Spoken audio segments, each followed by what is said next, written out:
I would just like to sum up as much as I can, because it has been an extremely rich and varied conversation on a number of points. One, we have not certainly explored in sufficient depth all the issues that we put there on the screen and that were touched upon. To give you an example, the whole issue of remuneration and incentives, principal agent issues and whatnot. There's a lot that one could still say and discuss about that. I would also take away from this conversation a certain consensus that investors are not the only external partner of a microfinance institution who can influence. There are others as well. But as equity owners, they have a unique, unparalleled scope for influencing the strategy, the mission, the position of a microfinance institution.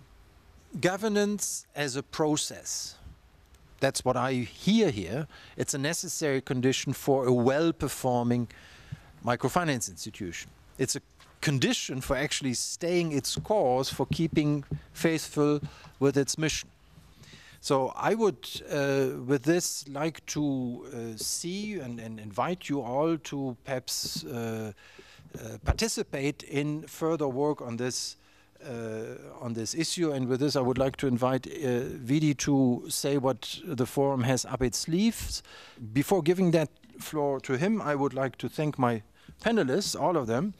I would like to thank also Pete and Stephanie and Vidi from the forum, who've really prepared this extremely well. And I thank you all very much for having attended this and participated. Thank you.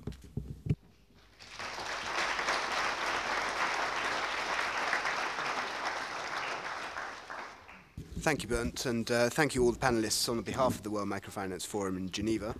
As Bernd alluded to, and as Daniel had said earlier, I think we saw in investigating this particular topic that there is some space to have some industry-wide guidance, at least from a participatory and debating point of view, that explores some of the issues that we've heard tonight. One particular thing that we were looking at was maybe just having a set of principles that are both flexible enough, but also attainable enough that microfinance institutions can sign up to as an aspiration, as a very easy sort of aspirational thing to get hold of.